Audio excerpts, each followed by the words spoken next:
Alors, si tu passes les rattrapages en droit, de un, c'est pas une fatalité, pas du tout. De deux, dans cette vidéo, je vais te donner le conseil ultime qui va te permettre de réussir tes rattrapages à coup sûr, de réviser sereinement et tout simplement de pouvoir valider ton année au bout du compte. Juste, je vais te demander de rester jusqu'à la fin de la vidéo pour bien comprendre le conseil parce qu'en fait, c'est un conseil général qui va englober plusieurs sous-parties. Alors, le conseil que je peux donner à toute personne, tout étudiant en droit qui souhaiterait rattraper son année et pouvoir la valider, c'est tout simplement de réviser stratégiquement. Et quand je dis réviser stratégiquement, j'entends plusieurs choses dont je vais parler plus en détail dans cette vidéo. Donc, qu'est-ce que j'entends par réviser stratégiquement? Réviser stratégiquement pour ces rattrapages, c'est d'abord ne pas plonger dans ces révisions pour les rattrapages directement, mais prendre du recul sur les examens de première session. En quoi ça va consister concrètement? Ça va consister tout simplement à identifier vos lacunes avant de commencer à réviser pour vos rattrapages. Je sais que certains étudiants aiment bien directement commencer à réviser pour les rattrapages sans vraiment prendre de recul, en fait, finalement, sur l'année qui est passée et aussi sur les examens de première session. Donc, ne faites pas partie de ces étudiants-là. Prenez 1 heure à 2 heures, asseyez-vous vraiment, faites-le, c'est hyper important. Prenez une feuille, prenez un carnet, prenez votre ordi, peu importe, et essayez d'identifier clairement ce qui n'a pas marché après vos examens de première session. Je sais que en ce moment, j'ai des appels avec les membres de ma communauté, la Maison de l'Excellence en droit. D'ailleurs, si vous voulez rejoindre la communauté, le lien est en bio de cette vidéo YouTube. Mais la première étape, la première chose que je vais faire souvent avec les membres de ma communauté qui passent au rattrapage, c'est tout simplement leur demander, bah, finalement, qu'est-ce qui n'a pas marché pour les matières que tu dois passer au rattrapage. Et c'est là que je vois concrètement ce qui n'a pas marché. Certains me diront, bah, j'ai pas suffisamment révisé cette matière-là. D'autres me diront que bah, je n'ai pas maîtrisé la méthodologie du commentaire d'arrêt ou la dissertation. Et c'est sur ça qu'on va mettre l'accent pour justement réussir ces rattrapages-là. Donc, c'est très important. Il faut faire une introspection, se poser et se demander où sont mes lacunes, sachant que pour une matière, vous n'avez pas des lacunes générales. Il y a surtout des points spécifiques où vous avez des lacunes.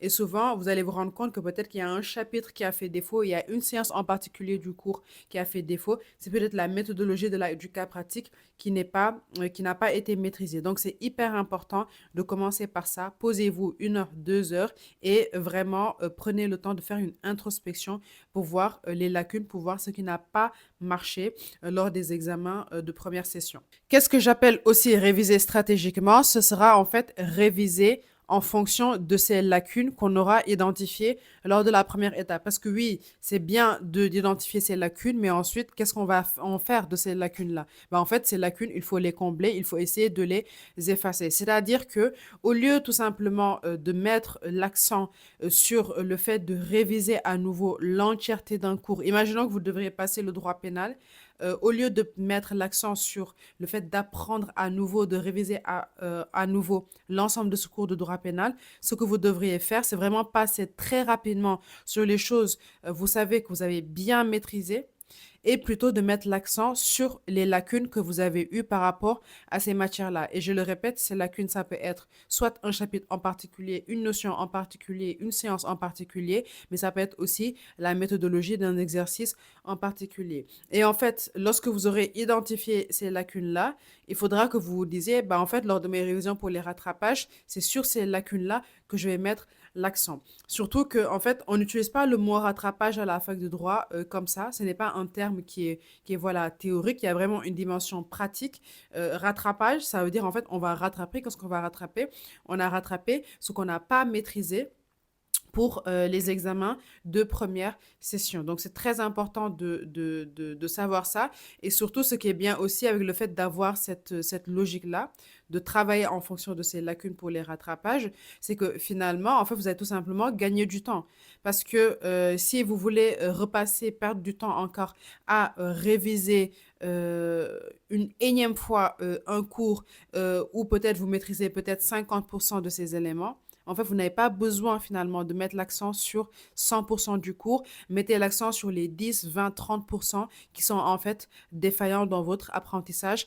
Pareil pour la méthodologie. Si vous savez que vous maîtrisez bien un cours, mais que vous l'avez vraiment en tête et qu'en fait, ce qui a fait défaut, c'est la méthodologie du commentaire d'arrêt de la dissertation du cas pratique, c'est sur ça qu'il faudra mettre l'accent. Et par exemple, pour tout simplement pouvoir rattraper un retard que vous avez eu sur un exercice juridique, le conseil que je pourrais donner, ce serait par exemple de s'entraîner à nouveau avec l'épreuve de première session justement pour pouvoir justement s'entraîner et pouvoir finalement maîtriser la méthodologie parce que finalement c'est souvent en s'entraînant qu'on va maîtriser la méthodologie des exercices juridiques. Donc ça c'est le deuxième conseil pour réviser stratégiquement pour vos rattrapages.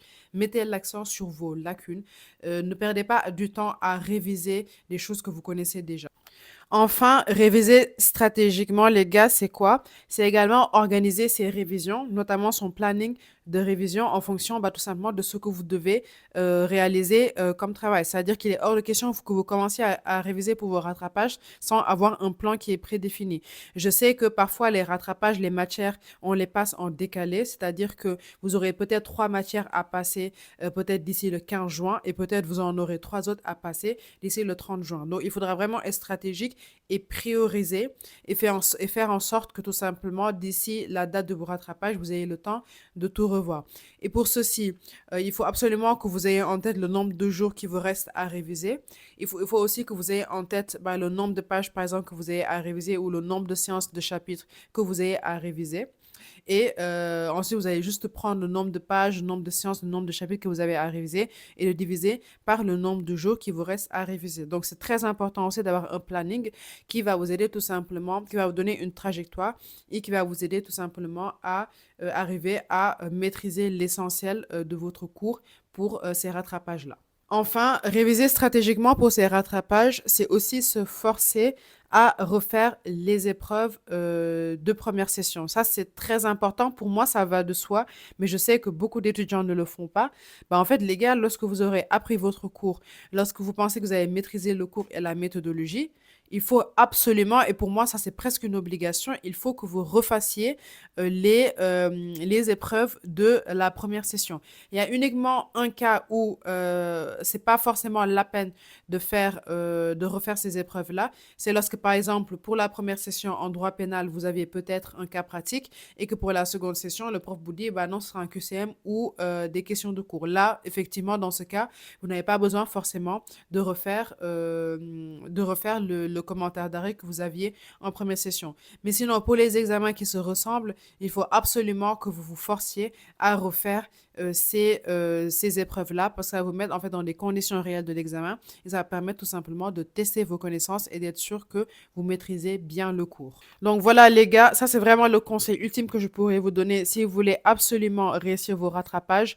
Donc le conseil plus généralement c'est de réviser stratégiquement pour les révisions et en quoi ça consiste. Ça va consister à bien identifier vos lacunes, à mettre l'accent dans vos révisions sur vos lacunes plutôt que sur l'apprentissage général du cours. Ça va aussi consister à mettre en place un planning de révision qui va vous permettre de prioriser les matières et aussi vous permettre de vous assurer que vous allez apprendre l'ensemble de ces cours, maîtriser les cours d'ici la date des rattrapages. Et enfin, ça va consister à reprendre quand c'est pertinent les épreuves de première session.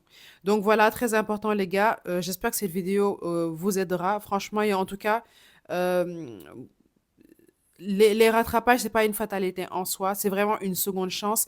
Et cette seconde chance-là, il faut vraiment la saisir. Je sais que c'est pas facile de travailler alors qu'il y a énormément de personnes qui sont déjà en vacances, mais dites-vous que voilà, c'est quoi? C'est peut-être un mois, ce n'est pas énorme. Et moi, je suis sûre que si vous mettez le travail, si vous vous dévouez, vous allez tout simplement réussir. N'hésitez pas à me poser des questions. Si vous avez des questions dans les commentaires, je répondrai vraiment avec plaisir et je réponds à tous les commentaires sous les vidéos. N'hésitez pas aussi à me laisser un gros pouce bleu. Et si c'est la première fois que vous tombez sur ma chaîne, déjà, bienvenue. Et je te conseille de t'abonner à cette chaîne-là parce que je donne énormément de conseils sur la réussite dans le cadre des études supérieures et notamment dans le cadre des études de droit. Dans tous les cas, moi, je vous souhaite bon courage pour vos rattrapages, les gars, et je vous dis à bientôt pour une prochaine vidéo sur cette chaîne.